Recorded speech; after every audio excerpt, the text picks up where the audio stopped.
ವಚನ ಸಾಹಿತ್ಯದ ಮೂಲಕ ಯುವ ಜನತೆಗೆ ಸನ್ಮಾರ್ಗದ ಅರಿವು ಅಗತ್ಯ. ಡಾಕ್ಟರ್ ಗುರುಬಸವ ಮಹಾಸ್ವಾಮಿಗಳು ಗ್ರಾಮೀಣ ಪ್ರದೇಶದ ಅಜ್ಞಾನ ನಿವಾರಣೆ ಮಾಡಿ ಜ್ಞಾನ ಬೆಳಗಿಸುವ ಕಾರ್ಯವನ್ನು ಶರಣ ಸಾಹಿತ್ಯ ಪರಿಷತ್ತು ನಿರಂತರವಾಗಿ ಕೈಗೊಳ್ಳಬೇಕು ಎಂದು ಪಾಂಡವಮಟ್ಟಿಯ ವಿರಕ್ತ ಮಠದ ಪೀಠಾಧ್ಯಕ್ಷರಾದ ಪೂಜ್ಯ ಶ್ರೀ ಡಾಕ್ಟರ್ ಗುರುಬಸವ ಮಹಾಸ್ವಾಮಿಗಳು ತಿಳಿಸಿದರು. ದಾವಣಗೆರೆ ಜಿಲ್ಲೆಯ ಚನ್ನಗಿರಿ ತಾಲೂಕಿನ ಪಾಂಡವಮಟ್ಟಿ ವಿರಕ್ತ ಮಠದಲ್ಲಿ ಅಖಿಲ ಭಾರತ ಶರಣ ಸಾಹಿತ್ಯ ಪರಿಷತ್ತು, ತಾಲೂಕಾ ಶರಣ ಸಾಹಿತ್ಯ ಪರಿಷತ್ತು ಚನ್ನಗಿರಿ ಹಾಗೂ ಪಾಂಡವಮಟ್ಟಿಯ ವಿರಕ್ತ ಮಠದ ಸಹಯೋಗದಲ್ಲಿ ಶನಿವಾರ ಮಠದಲ್ಲಿ ಆಯೋಜಿಸಲಾದ ದತ್ತಿ ಉಪನ್ಯಾಸ ಕಾರ್ಯಕ್ರಮದಲ್ಲಿ ದಿವ್ಯ ಸಾನ್ನಿಧ್ಯ ವಹಿಸಿ ಮಾತನಾಡಿದರು. ತಾಲೂಕಿನಲ್ಲಿ ಈಗಾಗಲೇ 47 ದತ್ತಿ ಉಪನ್ಯಾಸಗಳು ನಡೆದಿರುವುದು ಶ್ಲಾಘನೀಯ ಸಾಧನೆ. ಇಂತಹ ಕಾರ್ಯಕ್ರಮಗಳು ಸಮಾಜದಲ್ಲಿ ನೈಜ ವಿಚಾರಗಳ ಅರಿವು ಮೂಡಿಸಲು ಪ್ರಮುಖ ಪಾತ್ರ ವಹಿಸುತ್ತವೆ. ಕುಟುಂಬದ ಹಿರಿಯರ ಹೆಸರಿನಲ್ಲಿ ದತ್ತಿ ಸ್ಥಾಪಿಸಿ ಸೇವಾ ಕಾರ್ಯಗಳಲ್ಲಿ ತೊಡಗುತ್ತಿರುವುದು ಒಳ್ಳೆಯ ಪರಂಪರೆ. ವಚನ ಸಾಹಿತಿಗಳು ಹಳ್ಳಿ ಮನೆಗಳಿಗೆ ತೆರಳಿ ಉಪನ್ಯಾಸಗಳ ಮೂಲಕ ಜನರಲ್ಲಿ ಜಾಗೃತಿ ಮೂಡಿಸಬೇಕು. ಕನ್ನಡ ಸಾಹಿತ್ಯ ಪರಿಷತ್ತಿನಂತೆ ಶರಣ ಸಾಹಿತ್ಯ ಪರಿಷತ್ತು ಕೂಡ ಬೆಳೆಯುತ್ತಿರುವುದು ಸಂತಸದ ವಿಚಾರ. ಪರಸ್ಪರ ಸಹಕಾರದಿಂದ ಇಂತಹ ಸಂಸ್ಥೆಗಳು ಇನ್ನಷ್ಟು ಬಲವಾಗಬೇಕು ಎಂದು ಅಭಿಪ್ರಾಯಪಟ್ಟರು.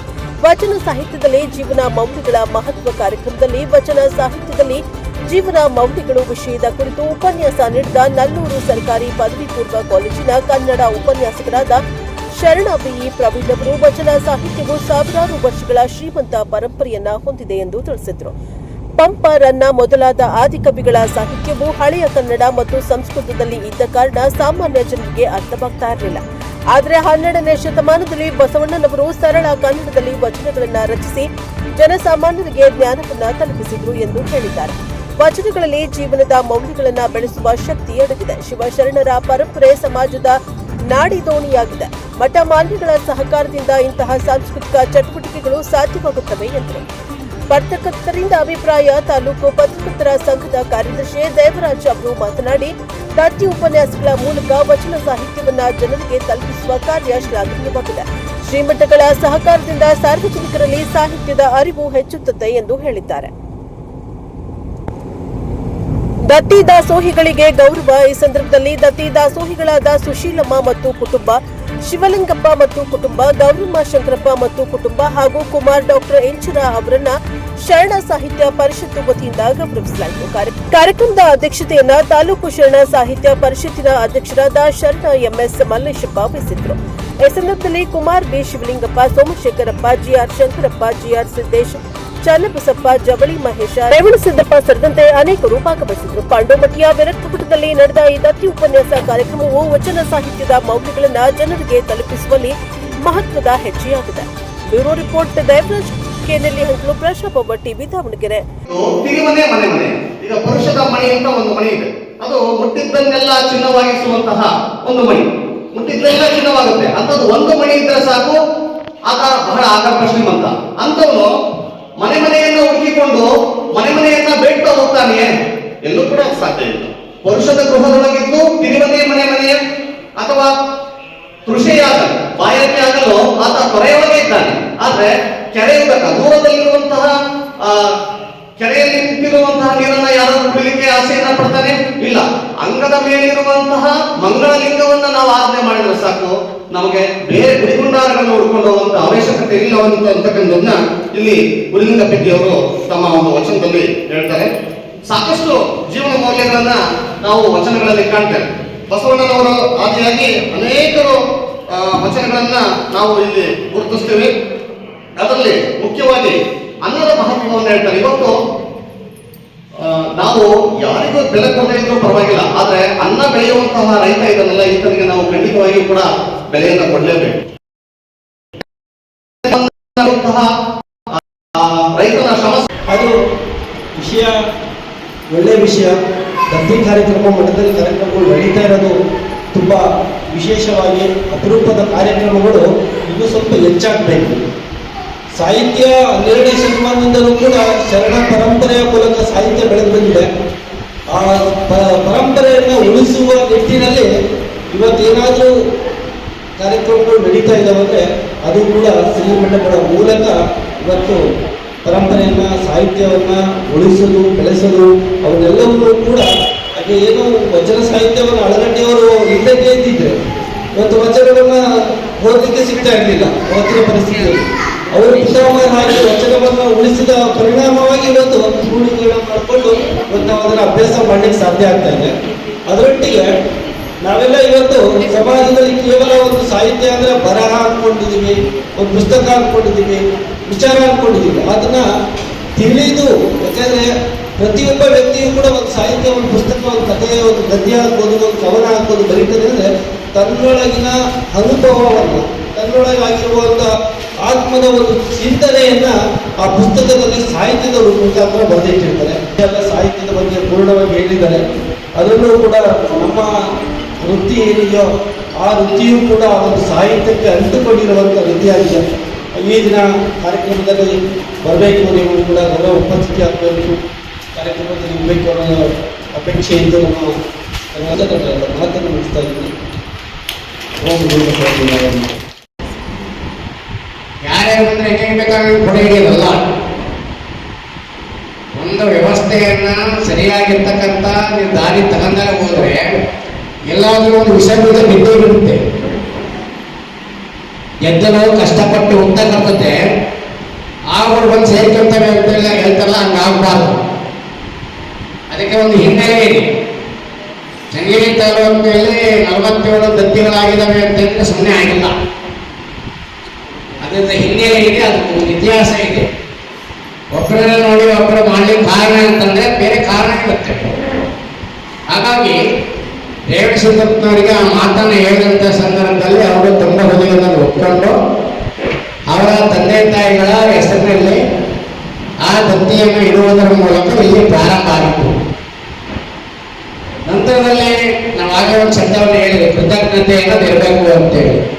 ಬಹುಶಃ ಆಗಲೇ ನಮ್ಮ ಶಿವಲಿಂಗಣ್ಣ ಹೇಳಿದ, ನಾವಿಲ್ಲಿ ಬರಲಿಕ್ಕೆ ರೇವಣ ಸಿದ್ದಪ್ಪನವ್ರ ಕಾರಣ ಅಂತಕ್ಕಂಥದ್ದು. ನಾವು ಕೂಡ ಕೃತಜ್ಞತೆಯನ್ನು ಇಟ್ಕೊಂಡಿದ್ದೀವಿ. ನಾವು ಸ್ವಾಮಿಗಳಾಗಲಿಕ್ಕೆ ಅಥವಾ ಮಠಕ್ಕೆ ಬರಲಿಕ್ಕೆ ಹೆಮ್ಮೆಯಿಂದ ಹೇಳ್ತೀವಿ. ಆ ವಿಚಾರದಲ್ಲಿ ತುಂಬ ಸಂತೋಷವಾಗಿರ್ತಕ್ಕಂಥ ವಿಚಾರನೇ ಇದು. ಮತ್ತೊಬ್ಬರಿಗೆ ಪ್ರೇರಣೆ ಆಗಬೇಕು, ಮತ್ತೊಬ್ಬರಿಗೆ ಆದರ್ಶ ಆಗಬೇಕು. ತದನಂತರದಲ್ಲಿ ಸ್ವಾಮಣ್ಣ ತಂದೆ ತಾಯಿಗಳ ಹೆಸರಿನಲ್ಲಿ, ಹಾಗೆಯೇ ಶಂಕರಪ್ಪ ಅವ್ರ ತಂದೆ ಬೇರೆ ಬೇರೆ ಕವಲುಗಾರು ಹೊಡೆಯುವಂಥ ಸಂದರ್ಭಗಳು ಆಗ್ತಿರ್ತವೆ.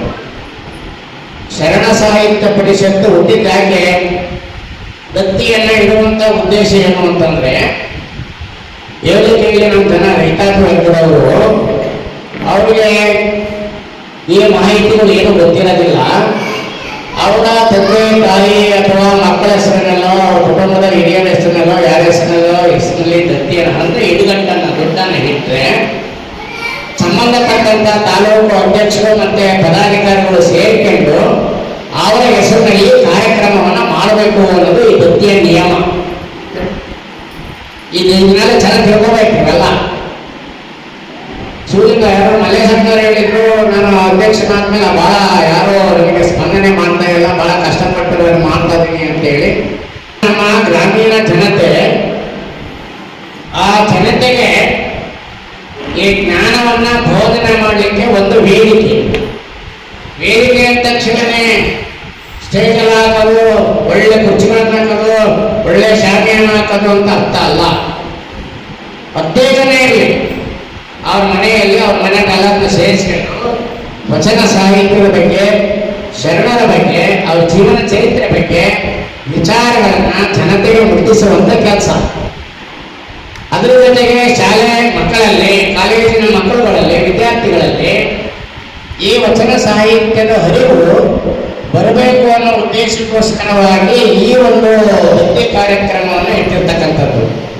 ಯುಗಾದಿ ಹಬ್ಬ ಬಂತು ಅಂತಂದ್ರೆ ನೀವು ಬಹುಶಃ ನಿಮ್ಗೆಲ್ಲ ಊರಾಗ ನಿಮ್ಗೆಲ್ಲ ಬಂದಿರೋ ಅಂತ ಎಲ್ಲರಿಗೂ ಅರ್ಥ ಆಗುತ್ತೆ. ಯಾರ್ಯಾರು ಏನೇನು ಮಾಡಕ್ಕ ಬರಲ್ವ ಗೊತ್ತಿರುವಂಥವರೆಲ್ಲರೂ ಕೂಡ ಅಂತ ಹಾಡದಲ್ಲಿ ಭಾಗಿಯಾಗಿರ್ತಾರೆ. ಅಂದ್ರೆ ಯುವ ಜನಾಂಗ ಸನ್ಮಾರ್ಗದ ಕಡೆ ಹೋಗ್ಲಿಕ್ಕೆ ಈ ವಚನ ಸಾಹಿತ್ಯ ಪ್ರೇರಣೆ ಆಗಬೇಕು ಅನ್ನೋದೇ ಈ ಮೂಲ ಉದ್ದೇಶ. ಯಾವುದೇ ಜನ ಇರಲಿ, ಯುವಕರಾಗಿರಲಿ, ವಯಸ್ಸಾಗಿರಾಗಿರಲಿ ಅಥವಾ ಬೇರೆ ಮಕ್ಕಳುಗಳಾಗಿರಲಿ, ಅವರೆಲ್ಲರೂ ಕೂಡ ಅನ್ಯ ಮಾರ್ಗದ ಕಡೆ ಹೋಗದಂಗೆ ಸನ್ಮಾರ್ಗದ ಕಡೆಗೆ ಹೋಗ್ಲಿಕ್ಕೆ ಇದೊಂದು ಪ್ರೇರಣೆ ಆಗಬೇಕು ಅನ್ನೋದು ಈ ಸಾಹಿತ್ಯ ಪರಿಷತ್ತಿನ ಉದ್ದೇಶ. ಹಾಗಾಗಿ ಈ ಜೀವನದ ಮೌಲ್ಯಗಳ ಬಗ್ಗೆ ಮಾತನಾಡಿದಾಗ ನಮ್ಮ ಪ್ರವೀಣ್ ಜೀವನ ಅದೊಂದು ಚೆನ್ನಾಗಿ ಕೋಟ್ ಮಾಡಿದ್ರಲ್ವಾ, ಒಲೆ ಹೆತ್ತೆ ಉರಿಗಡೆ ನಿಲ್ಲಬಹುದಲ್ಲದೆ ಬೆರೆ ಹೆತ್ತೆ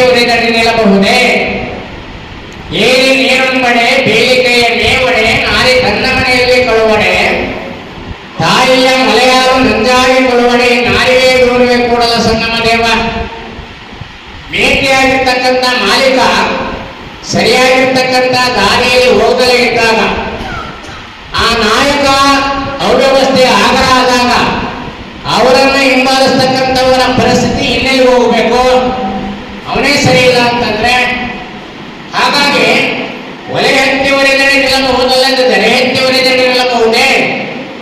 ಒಲೆ ಉಳಿದ್ರೆ ಬೇರೆ ಏನಾರ ಹಾಕಿ ನಂದಿಸ್ಬಹುದು. ಇಡೀ ಧರೆನ ಭೂಮಿನೇ ಒತ್ತೆನ್ ತಗದಗ ಉಳಿತಾ ಇದರಲ್ಲಿ ಕೆಲಸವನ್ನ ಮಾಡಿದ್ರೆ ಆ ವಚನಗಳ ಪ್ರಭಾವದಿಂದ ಜನರ ಮನಸ್ಸನ್ನ ಬದಲಾವಣೆ ಮಾಡಲಿಕ್ಕೆ ಅವಕಾಶ ಇದೆ ಅಂತೇಳಿ ಈ ದತ್ತಿ ಕಾರ್ಯಕ್ರಮವನ್ನು ಇಟ್ಟು, ಆ ಕಾರ್ಯಕ್ರಮದ ಮೂಲಕವಾಗಿ ಉಪನ್ಯಾಸಗಳನ್ನ ಕೊಟ್ಟು ಅವರು ಆ ಮೂಲಕ ಮನೆಯನ್ನ ಅಥವಾ ಮನಸ್ಸನ್ನ ಬದಲಾವಣೆ ಮಾಡಿಕೊಳ್ಬೇಕು ಅಥವಾ ಅರಳಿಸಿಕೊಳ್ಳಬೇಕು ಅನ್ನೋದು ಈ ಮೂಲ ಉದ್ದೇಶ. ಈ ಉದ್ದೇಶಕ್ಕೋಸ್ಕರವಾಗಿ ನಾವೆಲ್ಲೋ ಅಲ್ಲೋಗ್ಬೇಕು, ಎಲ್ಲೆಲ್ಲೋ ಹೋಗ್ಬೇಕು, ಸಮಯ ಇರೋದಿಲ್ಲ.